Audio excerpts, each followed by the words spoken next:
шаби 3 декабр ҳоҷи баҳрибой тупалов сокини 64-солаи деҳаи пушти қурғони ҷамоати моғиёни шаҳри панҷакентро ҷияни худаш абдурашид оймаҳмадов бо як бераҳмии махсус дар болои ҷойнамоз ба қатл расонидааст. ҳодиса тақрибан соати 10 шаби 3 декабр дар хонаи духтари ҳоҷи баҳрибой ки ҳамсари бародари абдурашид буд рӯй додааст. абдурашид ки дар ҳолати мастӣ қарор дошт, вақти намози хуфтанро хондани тағояш ба вай аз пушт ҳамла оварда ҳоҷиро аз пой меафтонад ва бо мушту лагат гардану қабурғаҳои мӯйсафедро мешиканад.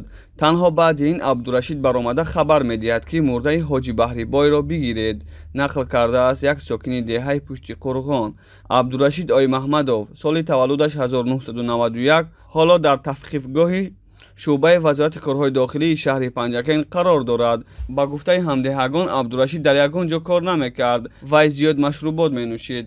ҳоҷи баҳрибой як одами хоксор буд ва бо деҳқонӣ рӯзашро пеш мебурд.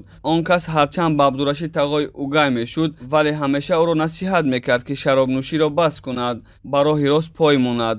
абдурашид чанд дафъа ба духтари ҳоҷи баҳрибой ки ҳамсари бародараш ҳам буд гуфта будааст ки ҳамаи насиҳатҳои падарат ҳеҷ намефорад, кадом рӯз падари насиҳатгаратро мекушам. барои насиҳатҳояш нақл кардаанд сокинони пушти қурғон. вақтҳои охир дар Тоҷикистон дар бораи куштор ё қасди куштори хишовандони наздик хабарҳо зиёд ба даст мерасанд ва танҳо дар моҳи ноябр вазорати корҳои дохилӣ дар бораи 7 чунин ҷинояти сангин хабар додааст.